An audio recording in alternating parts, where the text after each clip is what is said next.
2004 मध्ये मुख्यमंत्री पदासाठी एनसीपीकडे योग्य नेता नव्हता. अजितदादांच्या 2004च्या आरोपांवर शरद पवारांचं प्रत्युत्तर. तर भुजबळांना मुख्यमंत्री केलं असतं तर पक्षात फूट पडली असती. पवारांकडून 2004च्या प्रश्नांचा उलगडा. 2004 मध्ये मी मुख्यमंत्री झालो असतो. माझा मुख्यमंत्री होण्यानं तेव्हा पक्ष फुटला नसता. शरद पवारांच्या पक्षफुटीच्या दाव्यावर भुजबळांचं प्रत्युत्तर. 2019ला शिंदेंना मुख्यमंत्री करायला अजित पवार आणि तटकरेंचा विरोध होता. संजय राऊतांचा मोठा दावा. मतपेढीसाठी उद्धव ठाकरेंना भगवा नकोसा. एकनाथ शिंदेंची उद्धव ठाकरे यांच्यावर पुन्हा एकदा घणाघाती टीका. उद्या राज्यातील शेवटच्या टप्प्यातील मतदान तर लोकसभा निवडणूक सुरळीत पार पाडण्यासाठी मुंबईत 30,000 पेक्षा अधिक पोलिसांचा मोठा फौजफाटा. दिल्लीचे मुख्यमंत्री अरविंद केजरीवाल यांच्या नेतृत्वात भाजपच्या मुख्यालयावर आम आदमी पक्षाचा मोर्चा. तर एकेका नेत्याला अटक करण्यापेक्षा सगळ्यांनाच अटक करा असं म्हणत आप देणार धडक. स्वाती मालीवाल प्रकरणामध्ये अरविंद केजरीवाल यांचे स्वीय सहाय्यक विभव कुमार यांना अटक. तर विभव कुमार यांना 5 दिवसांची पोलीस कोठडी. 5व्या टप्प्यासाठीच्या प्रचाराच्या तोफा थंडावल्या. देशभरातील 49 मतदारसंघात सोमवारी मतदान तर शेवटच्या टप्प्यात कोण मारणार बाजी याकडे लक्ष.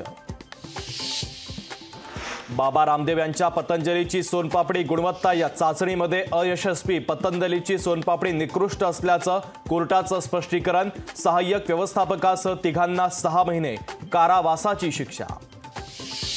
चुकीचा नकाशा वापरल्यास 6 महिन्यांची तुरुंगवासाची शिक्षा. यूजीसीकडून विद्यापीठांना सतर्कतेचा इशारा.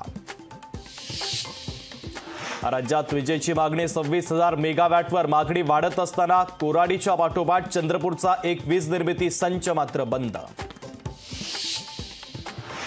अमेठीमध्ये काँग्रेस उमेदवाराच्या प्रचारासाठी प्रियंका गांधी मैदानात. प्रियंकांच्या प्रचारानं निवडणुकीत चुरस. स्मृती इराणींना कडवी टक्कर मिळण्याची शक्यता.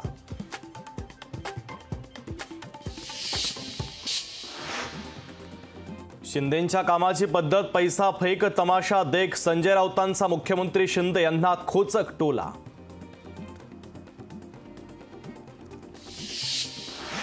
काम करण्याची संधी मिळाली नाही ही दादांची ओरड. निरर्थक. एका वृत्तपत्राला दिलेल्या मुलाखतीमध्ये शरद पवारांचा अजित पवार यांच्यावर निशाणा.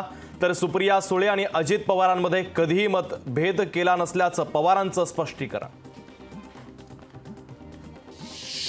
सत्ता आल्या 6 महिन्यांमध्ये पाकव्याप्त काश्मीर ताब्यात घेऊ. पालघर लोकसभा मतदारसंघात यूपीचे मुख्यमंत्री योगी आदित्यनाथ यांचा दावा. तर ही निवडणूक रामभक्त विरुद्ध राष्ट्रद्रोही असल्याचं योगींचं विधान.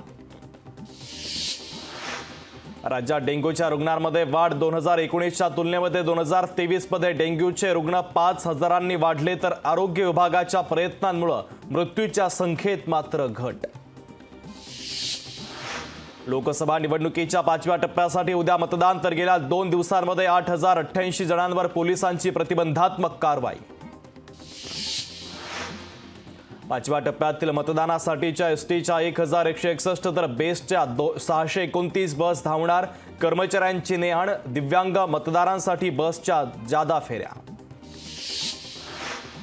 सीएसएमटीवर फलाट विस्तारीकरणासाठी 2 जूनपर्यंत मेगा ब्लॉक. तर नागपूर ते मुंबई रेल्वे मार्गावर धावणाऱ्या मेल आणि एक्सप्रेसच्या वेळापत्रकावर मोठा परिणाम. मुंबई विमानतळावरून प्रवासाचा नवा विक्रम. एका महिन्यात 40,36,000 प्रवाशांचा प्रवास. तर कोविडच्या काळानंतर एप्रिल महिन्यात प्रवाशी संख्येत तब्बल 131% वाढ. मॉन्सून आज अंदमानमध्ये दाखल होणार. तर यंदा मॉन्सून धो-धो बरसणार असून सुमारे 106% पाऊस होण्याचा हवामान विभागाचा अंदाज.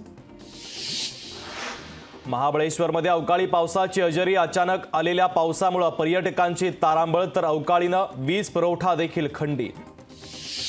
रत्नागिरीच्या वेरवली धरणाच्या कालव्यातून पाण्याचा विसर्ग सुरू. तर ऐन उन्हाळ्यात उंचावरून पांढरा शुभ्र फेसाळणारा प्रवाह पर्यटकांना करतोय आकर्षित.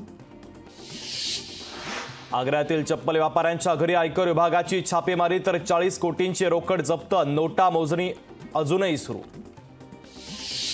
रॉयल चॅलेंजर्स बंगळुरूने जबरदस्त कामगिरी करत बलाढ्य चेन्नईला केलं पराभूत. तर सीएसके IPL 2024 मधून बाहेर. तर आरसीबीची प्लेऑफमध्ये एंट्री.